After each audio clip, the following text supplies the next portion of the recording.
Doctor Baba Saheb Ambedkar open university.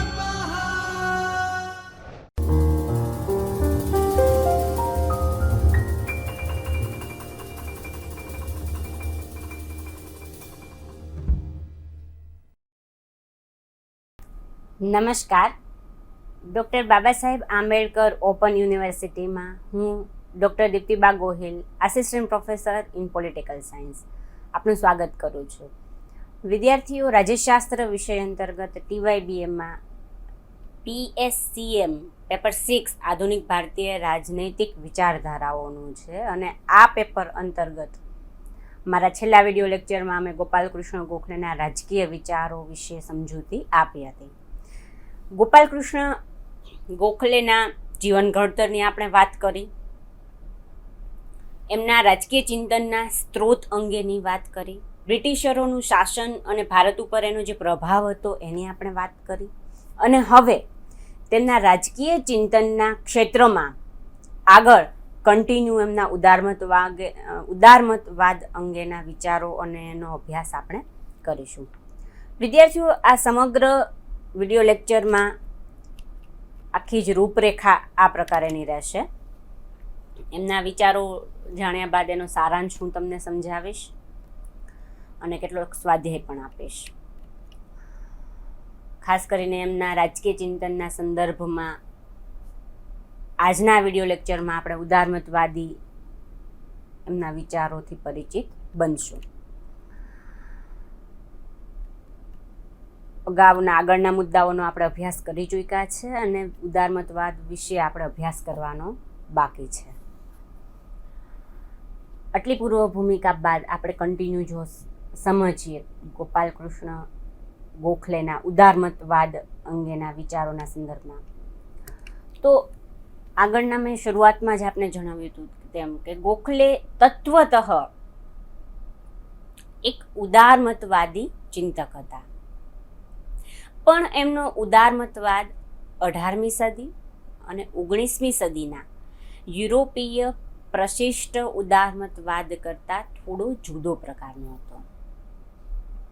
ગોખલેના ઉદારમતવાદની ભિન્નતા સમજવા માટે ઉદારમતવાદી વિચારધારાનો સામાન્ય પરિચય મેળવવો જરૂરી છે, અને તો જ આપણે એમના વિચારોને વધારે સારી રીતે સમજી શકીશું.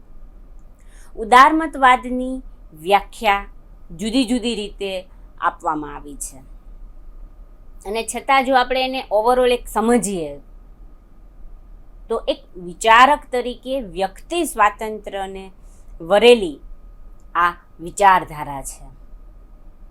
સરકારની પદ્ધતિ અને નીતિ તરીકે પણ તેની વ્યાખ્યા આપી શકાય.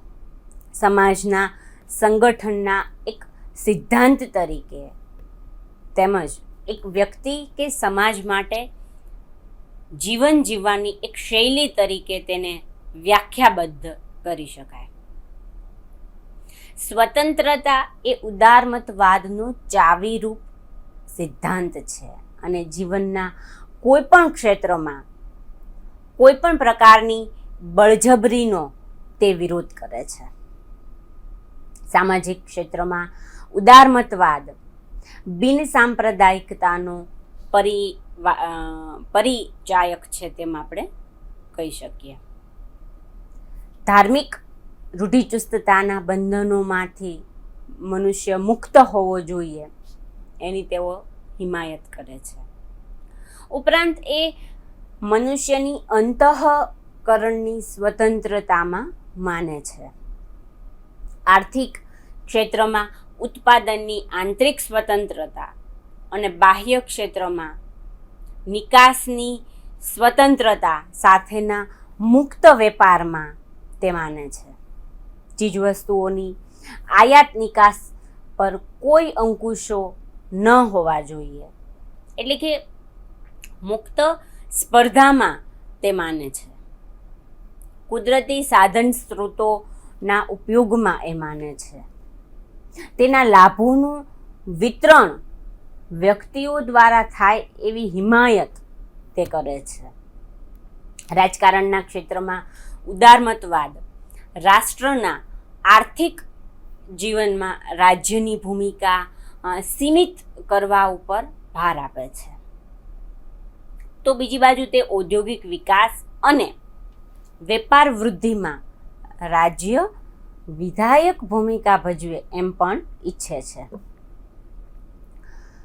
એક ઉદારમતવાદી તરીકે ગોખલે વ્યક્તિ સ્વાતંત્ર્યના આદર્શમાં માનતા હતા, પણ તેમની દ્રષ્ટિએ સ્વાતંત્ર્યનો અર્થ નિયમોનો કે અંકુશોનો સદંતર અભાવ એવો ન હતો. ઉલટું તેઓ માનતા હતા કે વ્યક્તિઓ આત્મસંયમ અને આત્મનિયમનની ભાવના કેળવે ત્યારે વ્યક્તિ સ્વાતંત્ર્યની છૂટ આપી શકાય. સ્વાતંત્ર્યના કેટલાક હકોની જ્યાં સુધી નાગરિકોને ખાતરી આપવામાં ન આવે ત્યાં સુધી સ્વાતંત્ર્યનો આદર્શ ચરિતાર્થ થઈ શકે નહીં. તેમની દ્રષ્ટિએ અભિવ્યક્તિની સ્વતંત્રતા અને અખબારી સ્વાતંત્ર્ય આ બાબત વ્યક્તિ સ્વાતંત્ર્યના આદર્શ માટે અત્યંત જરૂરી છે તેમ તેઓ માનતા હતા. અને એથી જ એમણે 1904ની ઓફિશિયલ સિક્રેટ્સ એક્ટનો વિરોધ કર્યો હતો, કારણ કે આ કાયદા અખબારી સ્વાતંત્ર્ય ઉપર એક કડકાઈ મૂકવા માટે ઘડવામાં આવ્યો હતો. એટલે કે ગોખલેએ ખાનગી મિલકતના હકની અને કરારની સ્વતંત્રતાની તરફેણ કરી હતી.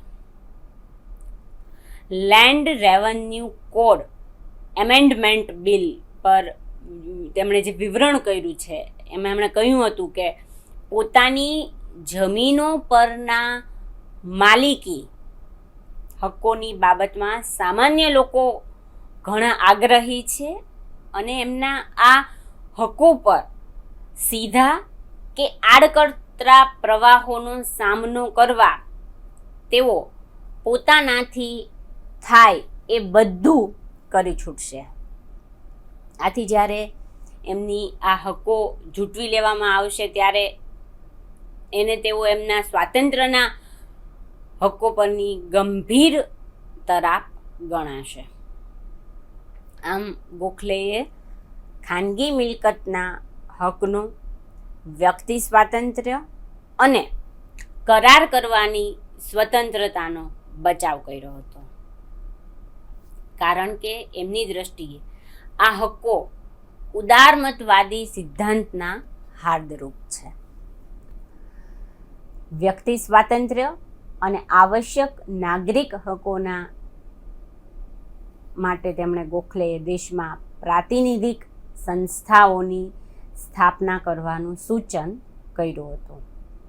તેમણે એમ પણ જણાવ્યું હતું કે બ્રિટન અને હિન્દ વચ્ચેના સંબંધોની સુધારણા માટે પ્રથમ જરૂરિયાત ઇંગ્લેન્ડમાં એવી ઘોષણા કરવાની છે કે બ્રિટન હિન્દમાં પ્રાતિનિધિક સંસ્થાઓના વિકાસમાં માને છે અને પોતાના આ નિર્ણયને તે વળગી રહેશે. આમ છતાં ગોખલે સાર્વત્રિક મતાધિકારની માંગણી ન કરી હતી. મતાધિકાર માટે તેમણે મિલકતની લાયકાતનું સૂચન કર્યું હતું એના માપદંડોમાં. દાખલા તરીકે અમુક લઘુત્તમ માત્રામાં જેઓ જમીન મહેસૂલ ચૂકવતા હોય તેમને જ ગ્રામ પંચાયતની ચૂંટણીઓમાં મતાધિકાર હોવો જોઈએ એમ તેમણે વિચાર રજૂ કર્યો. આ ઉપરાંત ધારાસભાઓના સંદર્ભમાં વાત કરીએ તો ધારાસભાઓમાં લોકોના પ્રતિનિધિત્વની સાથે વિવિધ હિતોના પ્રતિનિધિત્વની પણ તરફેણ કરી છે. એમણે એવું સૂચવ્યું છે કે દરેક પ્રાંતમાં 75થી 100 સભ્યોની લેજિસ્લેટિવ કાઉન્સિલ હોવી જોઈએ. મુંબઈનું પણ તેમણે એમાં એક દ્રષ્ટાંત આપેલું અને એના સંદર્ભમાં જણાવ્યું હતું કે કરાંચી ચેમ્બરની એક બેઠક, અમદાવાદ મિલ માલિકોની એક બેઠક અને ડેક્કન સરદારોની એક બેઠક મુંબઈની ધારાસભામાં હોવી જોઈએ. એટલે કે ધાર્મિક લઘુમતી માટે પણ ખાસ પ્રતિનિધિત્વની પણ તેમણે ભલામણ કરી હતી. હિન્દુઓ અને મુસ્લિમો વચ્ચેના કોમી મતભેદોને ધ્યાનમાં રાખીને તેમણે મુસ્લિમો માટે અલગ પ્રતિનિધિત્વની હિમાયત કરી હતી. આમ એક ઉદારમતવાદી તરીકે ગોખલેને જો આપણે જોઈએ તો એક બાજુ તેમણે વ્યક્તિ સ્વાતંત્ર્યની હિમાયત કરી હતી, તો બીજી જ બાજુ એમણે અમુક મર્યાદિત અર્થમાં પ્રાતિનિધિક સંસ્થાઓની સ્થાપનાની તરફેણ કરી હતી. રાજ્યની ભૂમિકા વિશે ગોખલેના વિચારો આપણે પ્રશિષ્ટ ઉદારમતવાદી તરીકે ઠીક પ્રમાણમાં જુદા પડતા હતા. પ્રશિષ્ટ ઉદારમતવાદ યથેચ્છવાદી રાજ્યની હિમાયત કરે છે. રાજ્યને માત્ર પોલીસ કાર્યો જ હોવા જોઈએ એમ પ્રશિષ્ટ ઉદારમતવાદ માને છે. એમની દ્રષ્ટિએ જે સરકાર ઓછામાં ઓછું શાસન કરે એ ઉત્તમ સરકાર કહેવાય. પણ ન્યાયમૂર્તિ રાનડેને અનુસરતા ગોખલે એમ માનતા હતા કે દેશના આર્થિક અને સામાજિક જીવનનું નિયમન કરવા માટે રાજ્યએ જરૂરી દરમિયાનગીરી કરવી જોઈએ. આ મુદ્દાની બાબતમાં એમના વિચારો જે હતા એ જે.એસ. મિલથી થોડા જુદા પડે છે અમુક પ્રમાણમાં. કારણ કે દેશના ઔદ્યોગિક વિકાસમાં અને કૃષિની સમૃદ્ધિ માટે સરકારે આર્થિક ક્ષેત્રમાં દરમિયાન થવું જોઈએ, માત્ર વિતરણની પ્રક્રિયામાં જ નહીં પણ ઉત્પાદનની પ્રક્રિયામાં પણ સરકારે દરમિયાન થવું જોઈએ, દરમિયાનગીરી એણે કરવી જોઈએ. ગોખલેની દ્રષ્ટિએ સરકારનો ઉદ્દેશ્ય લોકોના નૈતિક અને ભૌતિક હિતોનો ઉત્કર્ષ કરવાનો હોવો જોઈએ અને આ ઉદ્દેશ્ય સિદ્ધ કરવા માટે વિકાસના માર્ગમાં જે અવરોધો પડેલા છે એ પ્રત્યે સરકાર આંખ મીચામણા ન કરી શકે. સરકારે આ અવરોધોને દૂર કરવા માટે પ્રયત્ન કરવા જોઈએ એમ એણે કહ્યું હતું અને વિકાસની ગતિને તેણે વેગ આપવો જોઈએ. ગોખલેએ એવું પણ આગળ કહ્યું હતું કે હિન્દુવાસીઓને એવી સરકાર હોવી જોઈએ જે હિન્દના લોકોના કલ્યાણ માટે બીજી બધી બાબતોને ગૌણ માને અને વિદેશોમાં વસતા હિન્દના વાસીઓ જે છે તેમના ગૌરવનો ભંગ કરનાર બાબતોથી દૂર કરવા માટે પ્રયત્નશીલ હોય અને દેશમાં અને દેશની બહાર હિન્દના લોકોના નૈતિક અને ભૌતિક હિતોનું રક્ષણ કરવા, તેમનાથી એટલે કે પોતાનાથી થાય તે બધું જ કરવા તે તત્પર હોવી જોઈએ. એટલે કે આમ જુઓ તો ગોખલે એ માત્ર રાજ્યની ભૂમિકા પોલીસ રાજ્ય બનીને ન રહે એવું તેમણે એ વિચાર ઉપર ભાર આપ્યો છે અને એના બદલે લોકોના કલ્યાણને લગતી પ્રવૃત્તિઓ તે હાથ ધરે, જ્યાં પણ એને જરૂરી હોય ત્યાં દેશના આર્થિક જીવનમાં રાજ્ય દરમિયાનગીરી કરે એ વિચાર ઉપર એમણે ભાર આપ્યો હતો. એટલે આપણે એમ કહી શકીએ કે મિલના ઉદારમતવાદથી ગોખલેના વિચારો પ્રભાવિત થયા હતા. પણ સાથે સાથે એમના વિચારો પ્રશિષ્ટ ઉદારમતવાદથી બે બાબતોમાં ખાસ્સા એવા જુદા પડતા હતા. કારણ કે એક બાજુ એમણે સ્વતંત્રતાના નકારાત્મક પાસા ઉપર વિશેષ ભાર મૂકીને તેમણે આત્યંતિક વ્યક્તિવાદની હિમાયત નથી કરી, તો બીજી બાજુ પાછું એમણે દેશના આર્થિક અને સામાજિક જીવનમાં રાજ્યની જરૂરી આવશ્યક એવી દરમિયાનગીરીની તરફેણ કરી હતી, હિમાયત કરી હતી. હવે આપણે વાત કરીશું તેમના રાજકીય ધ્યેયોના કાર્યક્રમના સંદર્ભમાં.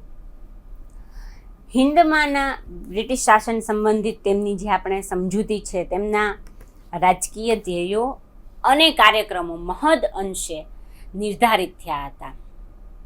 અગાઉ આપણે વાત જે કરી કે ગોખલે ખરેખર એમ માનતા હતા કે હિન્દના બ્રિટન સાથેના સંપર્કોથી દેશને ઘણી બધી રીતે અને લાંબા ગાળે લાભ થશે, અને આથી જ આ સંપર્કોનો અંત આવે એ એમને સ્વીકાર્ય ન હતું.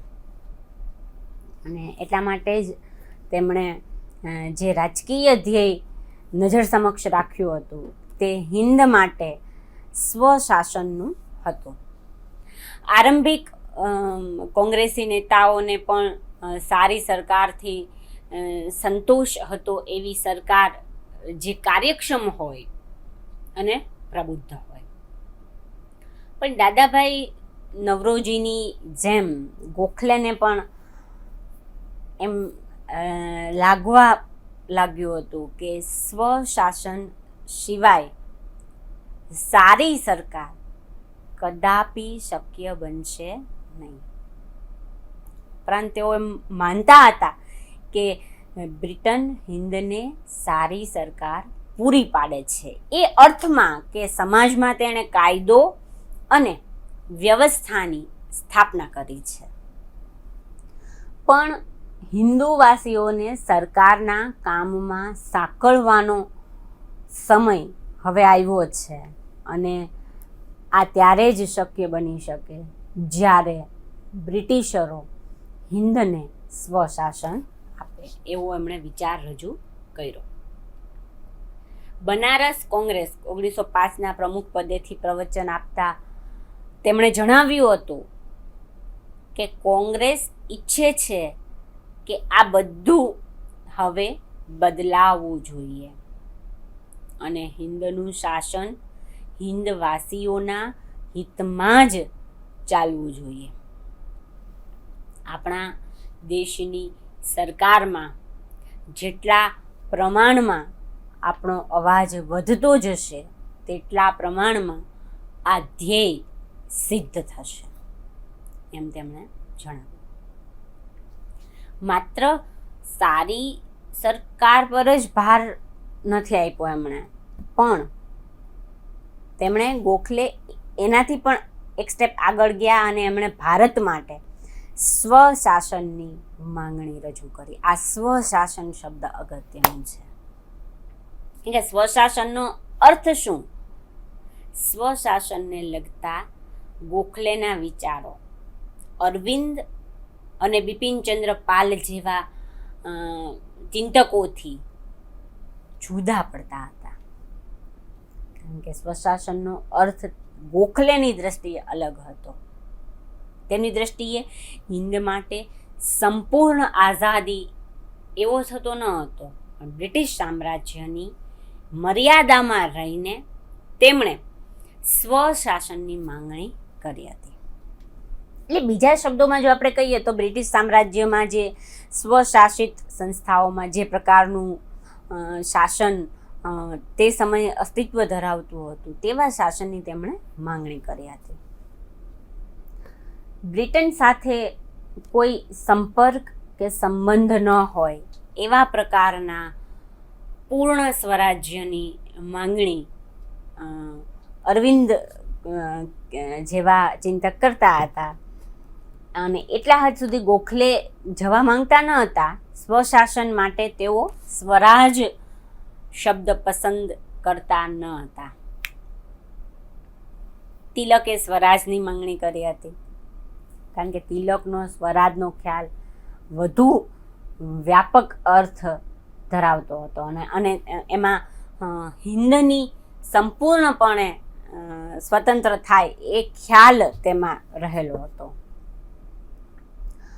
ગોખલેના વિચારોમાં સંપૂર્ણ સ્વતંત્રતાનો કોઈ નિર્દેશ મળતો નથી. ઉપરાંત તિલકની દ્રષ્ટિએ જે સ્વરાજ્ય છે એ તો લોકોનો જન્મસિદ્ધ અધિકાર હતો. આ તિલકનો વિચાર હતો. કોઈ ચોક્કસ શરતોને આધીન તે હોઈ શકે નહીં. જ્યારે ગોખલે તો એવું માનતા હતા કે પ્રાતિનિધિક સંસ્થાઓનું સંચાલન કરવા માટે લોકોએ પહેલાં લાયકાત કેળવવી જોઈએ.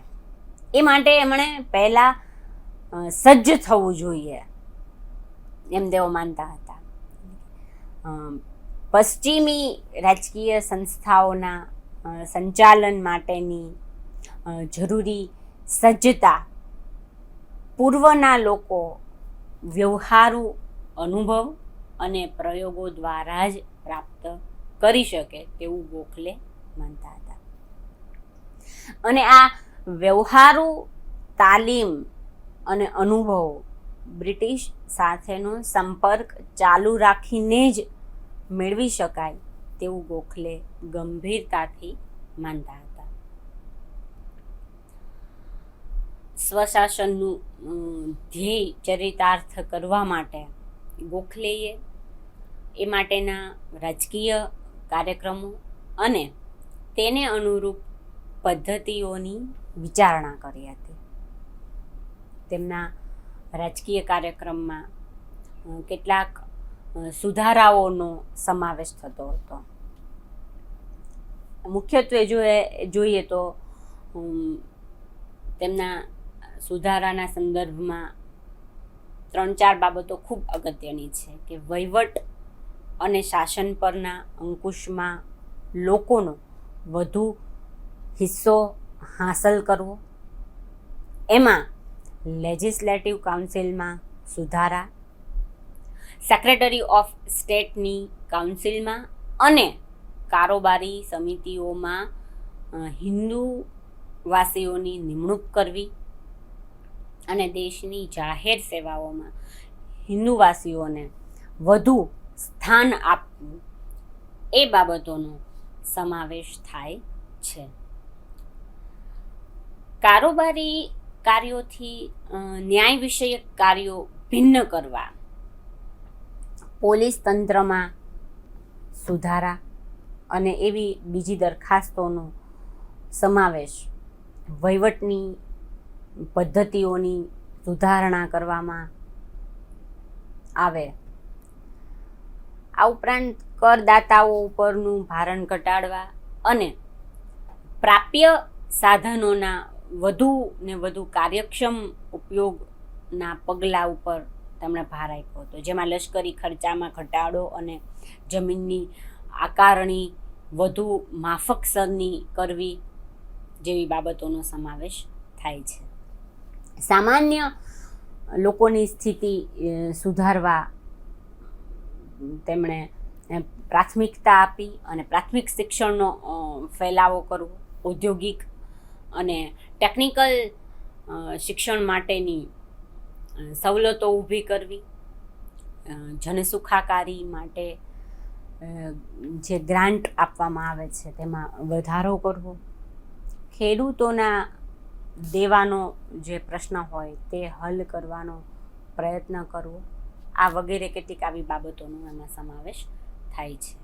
કારણ કે ગોખલે માનતા હતા કે જો હિન્દુવાસીઓ આવા કાર્યક્રમો પર તેમની બધી શક્તિઓ કેન્દ્રિત કરશે તો થોડા સમયમાં તેના સારા પરિણામો આવ્યા વિના રહેશે નહીં.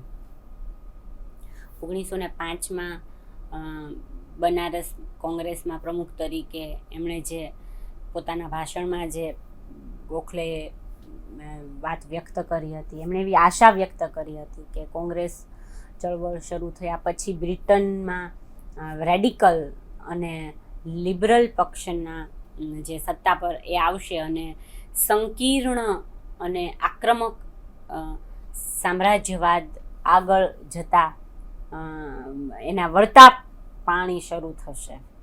અને આ આશાથી પ્રેરાઈને ગોખલેએ કોંગ્રેસના મંચ પરથી આ સુધારાના કાર્યક્રમની જાહેરાત કરી હતી.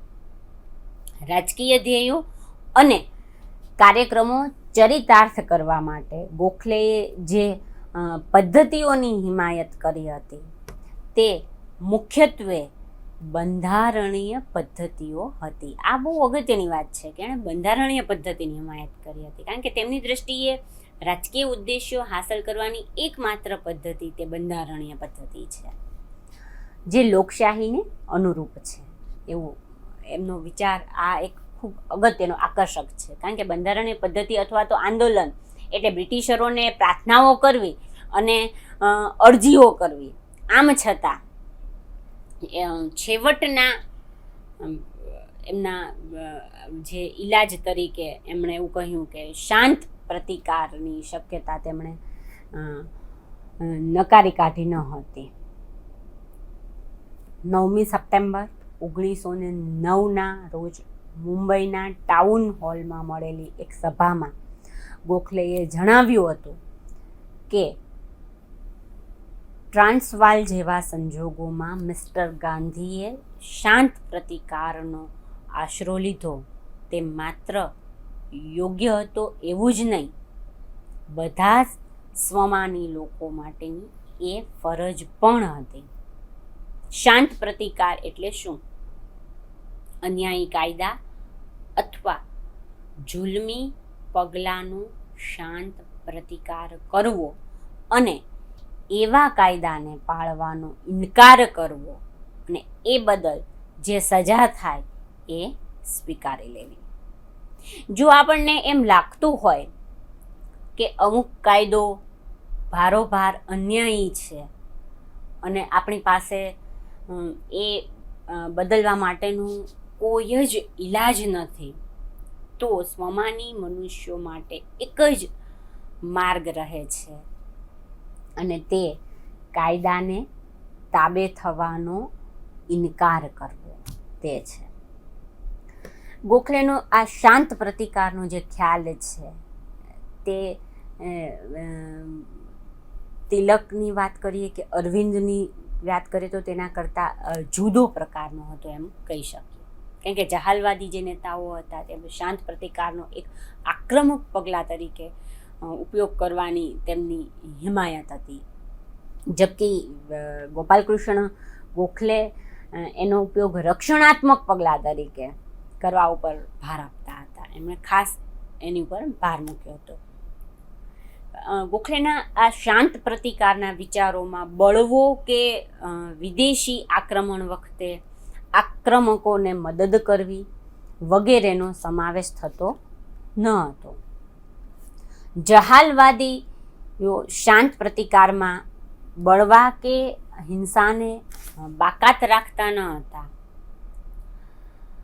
અને ગોખલે શાંત પ્રતિકારનો આશરો છેવટના ઉપાય તરીકે લેવામાં માનતા હતા.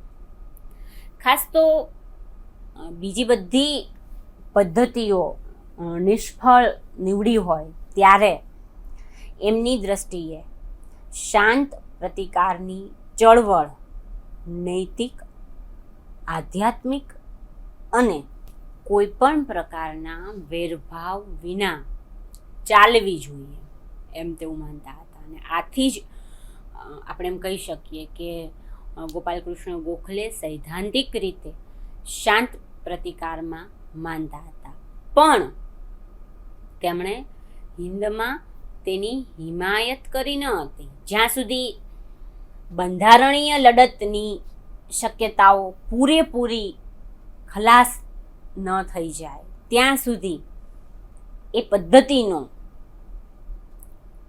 ઉપયોગ ટાળવો જોઈએ એમ તેઓ માનતા હતા. સાથે સાથે તેઓ એમ પણ માનતા હતા કે હિંદમાં લોકોનો એને પૂરતો ટેકો ન મળે એમ હોવાથી એનો અમલ કરવો મુશ્કેલ છે. આથી ગોખલેએ તિલકની રાજકીય પદ્ધતિઓનો વિરોધ કર્યો હતો. ગોખલેના રાજકારણનું ધ્રુવ વાક્ય હતું કે ધીરજ અથવા અતિરેકનો અભાવ, અને તેઓ છેલ્લે સુધી તેને વળગી રહ્યા હતા. કારણ કે આ ખૂબ એક અગત્યની બાબત છે, કારણ કે જહાલવાદી નેતાઓની તુલનામાં ગોખલે લોક આંદોલનો કરતાં બંધારણીય પદ્ધતિઓ ઉપર વધુ ભાર આપ્યો હતો એમ આપણે કહી શકીએ. લોક ચળવળોની ધમકી આપીને બ્રિટિશરો પર દબાણ લાવવાને બદલે બ્રિટિશ લોકમતને જાગૃત કરવા ઉપર એમણે વિશેષ ભાર આપ્યો હતો એમ એમના રાજકીય ચિંતનના અભ્યાસ પરથી આપણે કહી શકીએ. આ પણ ઉદારમતવાદમાં એમની એક પ્રકારની શ્રદ્ધા જ હતી, જે એનો પરિચય આપણને કરાવે છે. આજના આ વિડીયો લેક્ચરમાં આપણે ગોપાલકૃષ્ણ ગોખલેના ઉદારમતવાદ અંગેના વિચારની ખાસ ચર્ચા કરી. સારાંશ રૂપે આપણે એવું કહી શકીએ કે ગોખલે એક વિનીત અને ઉદારમતવાદી ચિંતક હતા. બેન્થામ મિલ, રાનડે જેવા ઉદારમતવાદી વિચારકોના વિચારોથી એમના રાજકીય વિચારો પ્રભાવિત ચોક્કસ થયા હતા. અને સંક્ષિપ્તમાં તેઓ હિન્દની રાજકીય પ્રગતિનો આધાર કાયદો અને વ્યવસ્થા પર રહેલો છે તેમ માનતા હતા. સંસ્થાનિક સ્વશાસન એ એમનો રાજકીય ઉદ્દેશ્ય હતો. ઈચ્છિત ધ્યેય પ્રાપ્ત કરવાનો એકમાત્ર ઉપાય બંધારણીય પદ્ધતિ છે તેમ તેઓ માનતા હતા. તેઓ ઉદારમતવાદી વિચારક હતા, પણ પ્રશિષ્ટ ઉદારમતવાદી વિચારકોથી તેઓ કેટલીક બાબતોમાં જુદા પડતા હતા. ખાસ કરીને રાજ્યની દરમિયાનગીરીની બાબતમાં અને યથેચ્છવાદી નીતિની બાબતમાં તેમના વિચારો ભિન્ન હતા. પ્રશિષ્ટ ઉદારમતવાદી વિચારકોથી વિપરીત એમણે સમાજના વિકાસ અને આધુનિકરણમાં રાજ્યની હકારાત્મક ભૂમિકાની હિમાયત કરી હતી. અહીંયા મેં એક પ્રશ્ન પણ આપેલો છે કે ગોપાલકૃષ્ણ ગોખલેના રાજકીય વિચારો વિગતવાર સમજાવો. આ વિડીયો લેક્ચરના આધારે તમે તમારી અનુકૂળતાના સમયે ઘરે બેસીને આ પ્રશ્નનો પરીક્ષાલક્ષી તમને પ્રેક્ટિસ મળી રહે એ માટે તમે એનો જવાબ લખી શકશો અને તમારું સ્વમૂલ્યાંકન તમે તેના આધારે કરી શકશો. વિશેષ વાંચન માટે આ સંદર્ભ સૂચિનો ઉપયોગ પણ તમે કરી શકશો. આપ સૌએ મને શાંતિથી સાંભળી, આપ સૌનો ખૂબ ખૂબ આભાર. ફરીવાર મળીશું નવા જ ટોપિક સાથે. ધન્યવાદ. સ્વાધ્યાયઃ